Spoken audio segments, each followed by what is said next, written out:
PG welcome see you in PG point. So आज के इस चैप्टर में हम लोग क्या करेंगे 2.4 और 2.5 दोनों कंप्लीट करेंगे, क्योंकि 15 जून के बाद से, यानी कि ये मान के चलिए अगर 15 जून के बाद ग्रेजुएशन वाले बच्चों के पेपर शुरू भी हो जाएंगे तो ये मान के चलिए आपकी लास्ट जून और जुलाई की शुरुआत में आप लोगों के बीएड के एग्ज़ाम होने हैं, है ना। तो अभी आपके पास पूरा एक महीना है, हाँ, और आराम से पढ़ते रहिए, कोई दिक्कत नहीं है। तो थ्योरी की क्लास में आज का 2 कंप्लीट करके बहुत जल्दी आपके यूनिट 2 खत्म करके यूनिट 3 भी शुरू करेंगे। और कल है संडे, अगर आपको हम एमसीक्यूज़ करवाएंगे तो उसकी टाइमिंग हम अलग बता देंगे आपको। तो एमसीक्यूज़ की एक क्लास एक्स्ट्रा चलेगी सुबह, और ये शाम को आपकी एक ऐसे जो चल रही है वो चलेगी, क्योंकि कल संडे। तो एक एमसीक्यूज़ का सेशन अलग से आपको दे देंगे, है ना। तो पहले आइए पढ़ते हैं, आज के 2 चैप्टर कंप्लीट करेंगे। पहला आज हम 2.4 पढ़ेंगे और उसके बाद में 2.5 पढ़ेंगे, ठीक। तो देखो, सबसे यहाँ पे आपके टॉपिक का क्या नाम है भाई कि वैश्विक पर्यावरणीय समस्याएं। वैश्विक का मतलब जो क्या है, ग्लोबल लेवल की आपकी इन्वायरमेंट से रिलेटेड प्रॉब्लम्स हैं। वर्तमान समय में वायुमंडल की निचली परत में अनेक व्यवधान उत्पन्न होने से जलवायु एवं मौसम में अधिक परिवर्तन होने लगे हैं। वायुमंडल में होने वाले जलवायु परिवर्तन को जलवायिक अतिरेक भी कहा जाता है। अब पूछा जा सकता है आपके जी जलवायिक अतिरेक क्या है, तो आप क्या बता सकते हैं कि भाई जो वायुमंडल में होने वाले जलवायु परिवर्तन है उन्हीं को हम लोग जलवायु अतिरेक भी कहते हैं। ये अतिरेक वायुमंडल में बढ़ती कार्बन डाइऑक्साइड की मात्रा, कार्बन डाइऑक्साइड मतलब CO2, कार्बन डाइऑक्साइड की मात्रा द्वारा पृथ्वी के तापमान में वृद्धि करते हैं। इससे क्या होता है भाई, वर्षा में अनिश्चितता बढ़ती जाती है। कि मतलब पहले पता होता था कि भाई इतने सेंटीमीटर तक वर्षा होगी, भाई मई में जो है मानसून बनेगा, जून तक जो है बारिश होगी, जुलाई तक। लेकिन अब क्या है, अनिश्चितता मतलब अनसर्टेनिटी, पता ही नहीं है कि कब बारिश हो जाए। भाई ठंड में भी बारिश हो जाती है, जो मतलब बिन मौसम बरसात होने लगती है, एक तरीके से कह सकते हैं ना। तो इससे अतिरिक्त विश्व के अनेक भागों में हिम के द्रवण के कारण शीतलहर की समस्या भी उत्पन्न हुई है।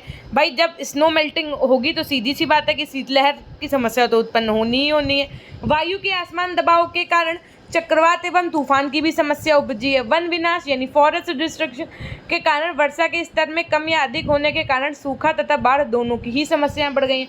भाई अगर ज़्यादा वर्षा होगी तो बाढ़ आएगी, अनिश्चितता है, पता चले गर्मियों में बारिश की ज़रूरत है तो बारिश है ही नहीं तो सूखा पड़ जाएगा, और ठंड में बारिश की ज़रूरत नहीं है तो दे दनादन बारिश हो रही है तो बाढ़ आ जाएगी। तो उस तरीके से क्या है कि सूखा और बाढ़ दोनों की ही समस्याएं बढ़ गई हैं, है ना। उपरोक्त सभी समस्याओं के कारण भाई कृषि भी प्रभावित होगी। पता चले जिस समय धान की कटाई मतलब गेहूं कटने वाला है, पता चले फसल पकी खड़ी है, उस समय बारिश हो रही है ना। तो सीधी सी बात है, सब मामला क्या हो जाएगा, ब्लंडर हो जाएगा, जिसका असर अनाज उत्पादन में भी पड़ रहा है। संक्षेप में हम क्या कह सकते हैं कि जलवायु परिवर्तन का प्रभाव पूरे पर्यावरण पर पड़ रहा है, जिसके फलस्वरूप निम्न वैश्विक समस्याएं उत्पन्न होती है। कौन कौन सी वैश्विक समस्याएं उत्पन्न होती है? सबसे पहले आपका ग्लोबल वार्मिंग, दूसरा आपका क्लाइमेट चेंज, तीसरा आपका ओजोन परत क्षीणता। जो आपका ओजोन लेयर डिप्लेशन वाला टॉपिक है, ये one of the most important है। तो देखो, इसके बाद आपको हम 3 पूरे चैप्टर पढ़ाएंगे। 2.5 में हम आपको ग्लोबल वार्मिंग पढ़ाएंगे, 2.6 में क्लाइमेट चेंज और 2.7 में आपको ओजोन छिड़ता। तो आज सबसे पहले शुरू करते हैं ग्लोबल वार्मिंग। 2.5 चैप्टर आपका जो है, देखिए हम ना आपको पूरी जो है मतलब स्कैन करके दे देते हैं। ऐसा नहीं करते कि थोड़ा सा हम पढ़ा दें आपको, बाकी का पेज हम क्रॉप कर दें। आपको जो भी देंगे एक भी लाइन हम क्रॉप नहीं करते हैं बिल्कुल भी, है ना। तो अगर आपको ये PDF चाहिए तो आप प्ले स्टोर से ऐप इंस्टॉल कर लो। ऐप का नाम है आपका पीजी पॉइंट, है ना। पीजी पॉइंट इंस्टॉल कर लोगे, वहाँ पर आप कोर्सेज में जाओ, फ्री कोर्सेज में जाओगे तो वहाँ पर आपको जो है ये PDF, जब आप फ्री कोर्सेज में जाएंगे तो नीचे की तरफ इन्वायरमेंटल यानी पर्यावरणीय अध्ययन की PDF मिल जाएगी, आप वहाँ से क्लास देख सकते हैं। और टाइप अ नोट पे जब आप क्लिक करेंगे तो आप वहाँ से क्या देख पाएंगे, PDF भी देख पाएंगे। तो आइए देखते हैं ज़रा ग्लोबल वार्मिंग का अर्थ क्या है। विश्व में पर्यावरणीय, बहुत इजी लैंग्वेज है इस बुक की, तो आप लोग बहुत आसानी से सिर्फ मेरी बातों को सुनिएगा और चीज़ें आपको दिन क्लियर होती है, एकदम चली जाएंगी, ठीक है। विश्व में पर्यावरणीय समस्याएं विभिन्न रूपों में सामने आ रही है, जिनमें विश्व के तापमान में औसत वृद्धि सर्वप्रमुख है। मतलब ऐसे तो बहुत सी प्रॉब्लम्स हैं, लेकिन जो मेजर प्रॉब्लम है, one of the major problem वो क्या है कि तापमान में औसत वृद्धि, जो आपका टेम्परेचर है। अब देखिए अभी तो मार्च अप्रैल है ना, क्या चल रहा है, ये मई चल रहा है, ठीक है, और इतनी ज़्यादा गर्मी होने लगी है, ठीक। तो सोचो कि जून में क्या होगा, जुलाई में क्या होगा, है ना। क्योंकि ये प्रत्यक्ष या अप्रत्यक्ष रूप से लगभग सभी पर्यावरणीय समस्याओं से संबंधित है। जो आपका टेम्परेचर है वो कहीं ना कहीं इन एन इनडायरेक्टली वे में और we can say that directly way में किससे जुड़ा हुआ है, हर एक चीज़ से जुड़ा है। पर्यावरण की हर एक चीज़ से आपका तापमान क्या है, जुड़ा हुआ है। हमने कहा आपने कहा मैम कैसे, हमने कहा बारिश तो जुड़ा हुआ है भाई, तापमान अधिक होगा तो प्रेशर क्या हो जाएगा भाई, टेम्परेचर ज़्यादा तो प्रेशर कम, तो फिर वो माहौल ही नहीं बन पाएगा बारिश का। उसके बाद में सेम चीज़ें भाई, टेम्परेचर ज़्यादा होगा तो वाष्प बन के जल जल्दी उड़ेगा, पता चले बारिश नहीं। तो इसी तरीके से जो सबसे ज़्यादा बड़ा फैक्टर है वो आपका क्या है, टेम्परेचर है ना। तो देखो संपूर्ण विश्व के पर्यावरणविद लंबे समय से चिंतित है कि कार्बन डाइऑक्साइड तथा क्लोरोकार्बन समूह की गैसों के निरंतर उत्सर्जन से ग्रीन हाउस प्रभाव के चलते दिनों दिन धरती का तापमान बढ़ता जा रहा है ना। ग्रीन हाउस इफेक्ट की वजह से क्या हो रहा है भाई, धरती का तापमान बढ़ता जा रहा है। पृथ्वी के वायुमंडल में अनगिनत गैसों के घनत्व प्रक्रियात्मक रूप से बढ़ रहे हैं। जो इनकी डेंसिटी है, कौन कौन सी गैसेज, हमने कहा बेटा कार्बन डाइऑक्साइड यानी CO2, ओजोन यानी O3, nitrogen oxide N2O, methane CH4 का, और उसके बाद में जल वाष्प आदि होते हैं। सूर्य की किरणें ओजोन मंडल में ओजोन परत से छनकर पराबैंगनी किरणों से मुक्त होकर आती हैं। भाई जैसे ये मान लो जो सन है ना, ये जो सन है आपका, तो जो सन रेज होती हैं वो क्या होता है, जो आपका ये मान लो यहाँ पर आप रह रहे हो तो ऊपर हमने आपको सारी लेयर्स पढ़ाई हैं, तो यहाँ पर वो ओजोन लेयर से जब टकराती हैं ये सूर्य की किरणें, तो जो अल्ट्रावायलेट रेज होती हैं ये आपको फिर हार्म नहीं पहुँचाती हैं। आप यहाँ पर बैठे एकदम चिंटू की तरह, तो ये आपको हार्म नहीं करेंगे। अगर यहाँ पर मान लो यहाँ पर आपका क्या ओजोन लेयर डिप्लेशन, अर्थात यहाँ पर ओजोन की जो परत है उसमें क्षरण हो जाए, छेद हो जाए, तो जब वो डायरेक्टली आपकी स्किन पे पड़ेंगी है ना, जो आपकी सनरेज होंगी, तो कहीं आपको छाले पड़ जाएंगे, स्किन कैंसर्स और ये सब चीज़ें होने की प्रबल संभावनाएं बढ़ जाती हैं। पृथ्वी पर फैले संसाधन को इसी से आवश्यक ऊष्मा मिलती है तथा पृथ्वी से अनावश्यक ऊष्मा का पलायन भी इसी परत के माध्यम से होता है ना। कौन सी, ओजोन परत। ग्रीन हाउस गैसों के स्तर के असंतुलित होने के कारण पृथ्वी की गर्मी बाहर नहीं निकल पाती है और इस प्रकार विश्वव्यापी तापमान में वृद्धि होती है। वैश्विक तापन के अध्ययन से ये पता चलता है कि औद्योगिक क्रांति प्रारंभ होने से पहले की तुलना में विश्व के औसत तापमान में 2 डिग्री सेंटीग्रेड से 3 डिग्री सेंटीग्रेड की वृद्धि हुई है। इसी अवधि में प्रमुख तीन आपकी ग्रीन हाउस गैस जो है, पहले CO2, दूसरा है ना CO2 की मात्रा 280 ppm से बढ़कर 380 ppm हो गई है। यदि इसी दर से CO2 की मात्रा में वृद्धि होती रही तो इस सदी के अंत तक विश्व के औसत तापमान में 4 से 5 डिग्री तक की वृद्धि हो जाएगी। अंतर्राष्ट्रीय प्रदूषण नियंत्रक आयोग यानी इंटरनेशनल पॉल्यूशन कंट्रोल कमीशन, आपसे IPCC का फुल फॉर्म पूछा जा सकता है, तो IPCC का full form international pollution control commission की 5वीं रिपोर्ट 2014 के अनुसार सदी के अंत तक विश्व के औसत तापमान में 0.38 से 4.8 डिग्री सेल्सियस तक वृद्धि संभव है। और यदि ऐसी स्थिति उत्पन्न होती है तब वैश्विक जलवायु में स्थानिक, प्रादेशिक और अक्षांशीय स्तर पर इतना परिवर्तन हो जाएगा कि जैवीय संकट उत्पन्न हो जाएगा। बहुत समय पहले ही क्योतो प्रोटोकॉल सम्मेलन में एक अंतर्राष्ट्रीय चिकित्सक ने कहा था कि ग्लोबल वार्मिंग के कारण 21वीं शताब्दी में लू चलने, विनाशकारी मौसम और उष्णकटिबंधीय बीमारियों में बढ़ोतरी के कारण अनेक लोग मृत्यु की चपेट में आ जाएंगे। मलेरिया का विस्तार ग्लोबल वार्मिंग के लिए सबसे बड़ा खतरा बनकर उभरेगा।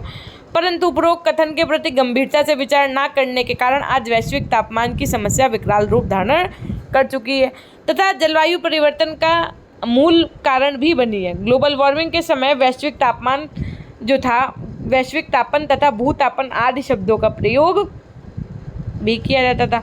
अगर हम पृथ्वी के अस्तित्व के संकट की बात करें तो ग्लोबल वार्मिंग या पृथ्वी के तापमान का बढ़ना पूरी दुनिया के लिए चिंताजनक विषय है। वैज्ञानिकों एवं समाजशास्त्रियों ने अपने नवीनतम अध्ययन में क्या पाया है, तो देखो क्या पाया है कि जो ग्रीन हाउस गैसों के ताबड़तोड़ उत्सर्जन पर प्रभावी रोक नहीं लग पाने के कारण ग्लोबल वार्मिंग की विश्वव्यापी समस्या और गंभीर होने लगी है और इससे नई बीमारियाँ और अन्य पर्यावरणीय संकट की संभावना बढ़ रही है।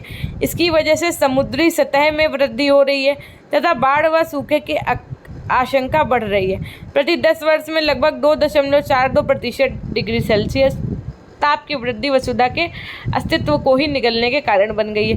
ग्लोबल वार्मिंग के कारण क्या होते हैं, आपके कॉजेज ऑफ ग्लोबल वार्मिंग की यदि मैं बात करूं तो जब वायुमंडल में ग्रीन हाउस गैस की मात्रा में वृद्धि होती है तब पार्थिव विकिरण की अवशोषण दर बढ़ जाती है जिससे वायुमंडल के औसत तापमान में अधिक वृद्धि होती है, यही स्थिति ग्लोबल वार्मिंग की कहलाती है। CFC green house gas, chlorofluorocarbon green house gas नहीं है, लेकिन ये ओजोन क्षरण के लिए उत्तरदायी प्रमुख गैस है और ओजोन परत क्षरण के कारण पृथ्वी पर पराबैंगनी जो किरण है वो अधिक मात्रा में आने लगी है। सीधी सी बात है, अगर ओजोन लेयर का डिप्लेशन होना लगेगा, ऐसे समझो जैसे ओजोन लेयर डिप्लीशन एक तरीके से आपका रक्षा तंत्र की तरह काम कर रही थी कि कोई भी आपकी अवैध चीज़ें आएंगी उनको मार गिरा देगी।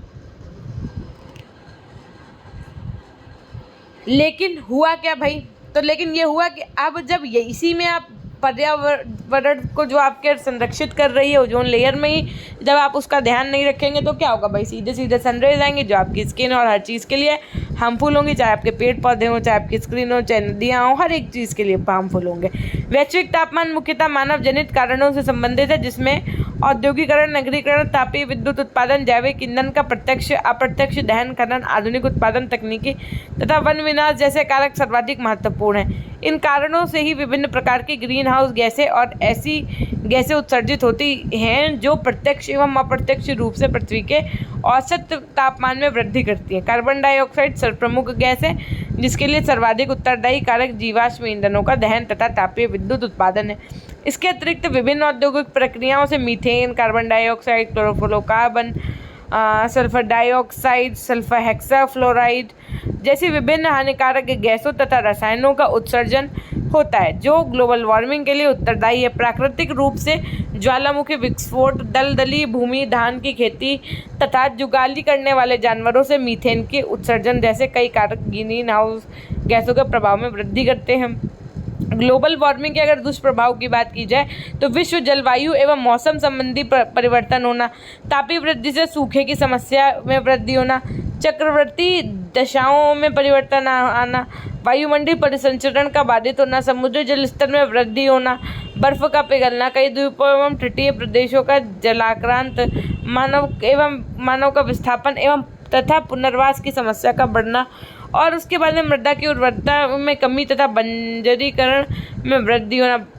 उर्वरता में कमी का मतलब क्या होता है कि जैसे मान लो पहले उस जगह से हम लोगों को 5 किलो गेहूँ प्राप्त हो जाता था सब प्रोसेस के बाद में, तो अब वहाँ से 2.5 किलो प्राप्त हो रहा है। क्यों? क्योंकि वहाँ की उर्वरता में कमी आ गई है। और बंजरीकरण का मतलब क्या होता है, फिर उसमें कहीं भी कोई हम लोग खेती फसल नहीं कर सकते। कृषि फसल का दुष्प्रभाव पड़ना, खाद्य संकट, जैव विविधता में ह्रास और जैविक संकट की उत्पत्ति होना, जैव संसाधनों के अभाव में वृद्धि होना, स्वास्थ्य संबंधी समस्याओं का कई खतरनाक वायरस की उत्पत्ति और जीवन बीमारियों उत्पन्न होना, अनावृष्टि या अतिवृष्टि एवं बाढ़ की समस्या बढ़ना, यानी कि या तो बहुत कम बारिश होगी या तो बहुत ज़्यादा बारिश हो जाती है कभी कभी, बिन मौसम भी बारिश, ये सब क्या है। तो वेरी गुड, ये सब ग्लोबल वार्मिंग की हानियां हैं। ग्लोबल वार्मिंग को नियंत्रित करने के उपाय के विषय में यदि मैं आपको बताऊं तो वैश्विक तापन की समस्या को 1970 के दशक में पहचान लिया गया था और इसी संदर्भ में पर्यावरणीय प्रदूषण, ओजोन क्षरण जैसी समस्याओं के साथ ग्लोबल वार्मिंग की समस्या के नियंत्रण के संदर्भ में वैश्विक प्रयास प्रारंभ हो गया था।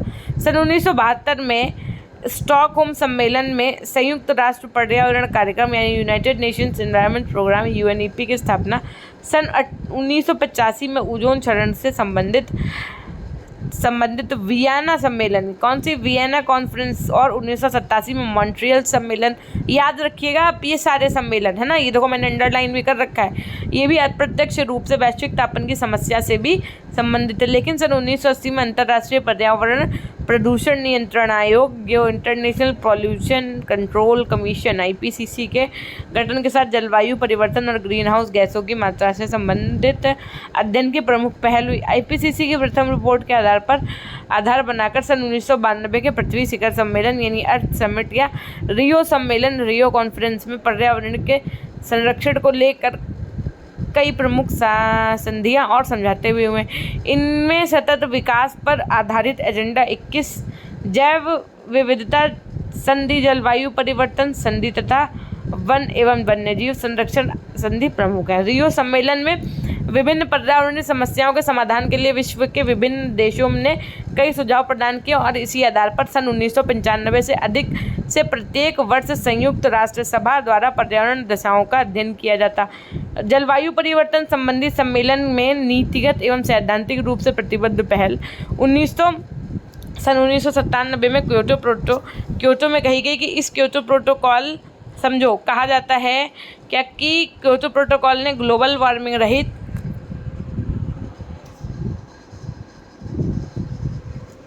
वार्मिंग सहित विभिन्न पर्यावरणीय समस्याओं के प्रभावकारी समाधान प्रस्तुत किए हैं तथा इस ओर लगातार प्रयास किए जा रहे हैं। क्योटो प्रोटोकॉल में प्रमुख ग्रीन गैसों की पहचान करते हुए इनके उत्सर्जन के स्तर को नियंत्रित करना और सन 1990 के अंत के उत्सर्जन के स्तर तक बनाए रखने का प्रावधान प्रस्तुत किया गया था।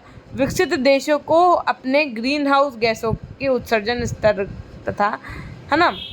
स्तर को सन 1990 के स्तर से भी 5.2% कम बनाए रखने की शर्त रखी थी और यह लक्ष्य सन 2008 से 2012 तक प्राप्त करना था। इन गैसों में आपका कार्बन डाइऑक्साइड CH4, N2O और क्लोरोफ्लोरोकार्बन, हाइड्रोक्लोरोफ्लोरोकार्बन और उसके बाद में सल्फर हेक्साफ्लोराइड, इन 6 गैस का उत्सर्जन के स्तर को कम करने के लिए बास्केट अप्रोच कहा गया था। बास्केट अप्रोच किसको कहा गया था? इन 6 का क्या कम करने के लिए? वातावरण से प्रदूषण। अब देखिए जरा, इसमें ये शर्त लागू की गई कि क्योटो प्रोटोकॉल के प्रभावी होने के लिए ये आवश्यक है कि औद्योगिक राष्ट्रों सहित न्यूनतम 55वें देश इस पर हस्ताक्षर करें जिनके द्वारा कुल उत्सर्जन का 55% उत्सर्जित किया जाता है। इसमें विकासशील देशों के लिए कई समय सीमा निर्धारित नहीं की गई, मतलब कोई भी समय सीमा नहीं निर्धारित की गई थी। आरंभ में इसका विरोध रूस, ऑस्ट्रेलिया और USA तथा कई विकसित देश करते रहे जिनकी मांग थी कि विकासशील देशों के लिए भी समय सीमा निर्धारित की जाए। मतलब जो डेवलप्ड कंट्री थे उनको एक टारगेट दे दिया गया कि भाई 3 दिन में करना है काम आपको, लेकिन जो आपके डेवलपिंग कंट्री थे इनको कोई टारगेट नहीं दिया गया। इनसे कहा कि जब आपका वर्क हो जाए तब काफ़ी कंप्लीट करके जमा कर देना। लेकिन जनरल वाले जो अच्छे बच्चे जनरल वाले, उनसे कहा गया कि 3 दिन के अंदर मात्र हमको क्या करना है, आपको कॉपी जमा कर देनी है। तो भाई वो तो घबरा लेंगे, वो तो अच्छे से काम करेंगे। तो उसी तरीके से यहाँ पर भी बताया गया है कि प्रारंभ में इसका विरोध बहुत से लोगों ने किया है ना, जिनकी मांग थी कि विकासशील देश के लिए भी समय सीमा निर्धारित की जाए, है ना। बाद के वर्षों में USA को छोड़कर सभी विकसित देशों ने क्योटो प्रोटोकॉल को स्वीकार कर लिया, परंतु उस समय तक USA के ही प्रदूषणकारी गैसों के उत्सर्जन का सबसे बड़ा राष्ट्र था। ऐसे में USA का शामिल होना परम यूनियन के बाद भारत प्रमुख उत्सर्जक देश है। ब्राज़ील, अर्जेंटीना, इंडोनेशिया देश कार्बन के उत्सर्जक देश हैं। अतः तीव्र गति से विकसित होते हुए देशों की उत्पादन तकनीकी को पर्यावरण में अनुकूल बनाया जाए और पारंपरिक उत्पादन तकनीकी एवं वर्तमान उत्पादन तकनीक का रूपांतरण एवं प्रतिस्थापन हाइब्रिड पर्यावरणीय अनुकूलन हरित तकनीकी से किया जाए। अतः संक्षेप में हम क्या कह सकते हैं कि ग्लोबल वार्मिंग एक गंभीर समस्या है जिसको तुरंत नियंत्रित किए जाने की आवश्यकता को ध्यान में रखते हुए उपरोक्त उपाय अपनाए जाने चाहिए, है ना। तो ये थी आपकी ग्लोबल वार्मिंग का चैप्टर, जिसके अंतर्गत आपने पढ़ा कि कौन कौन सी गैसेस बहुत हानिकारक है, क्या क्या चीज़ें आपको करनी चाहिए पर्यावरण के संरक्षण के लिए, और भी बहुत सारी चीज़ें आपने पढ़ी इस चैप्टर में। यदि आपको ये चैप्टर पसंद आया तो वीडियो को लाइक करना नहीं भूलिएगा। चैनल पर नए हैं तो चैनल को सब्सक्राइब करके बेल आइकन प्रेस करना नहीं भूलिएगा। This channel is specially for BEd aspirants. और मैं बता दूं कि आपको क्या करना है, ऐप इंस्टॉल कर लेना है PG पॉइंट प्ले स्टोर से, है ना। वहाँ पर आपको क्या होगा, सारे सब्जेक्ट्स की PDF मिल जाएंगी। लॉगिन ID बना लीजिएगा, रेफरल कोड मांगेगा तो PG पॉइंट ही डाल दीजिएगा और उसके बाद में आपको वहाँ पर सारी क्लासेस मिल जाएंगी। शाम 4 बजे आपकी रोज़ आपकी थ्योरी की क्लास हो रही है और कल संडे है तो हो सकता है कल सुबह आपकी एक MCQs की भी क्लास में ले लूँ, है ना। तो ये थी एक छोटी सी जानकारी। तो हमेशा अगर आपको MCQs की क्लास चाहिए तो कमेंट सेक्शन में कमेंट करिएगा और हमेशा फटाफट से लिख दो, हमेशा की तरह अपनों के लिए, है ना। Yes, very good. तो हमेशा खुश रहिए, मुस्कुराते रहिए, कभी अपने लिए तो कभी अपनों के लिए। Take care, bye bye, love you all, love you my dear class.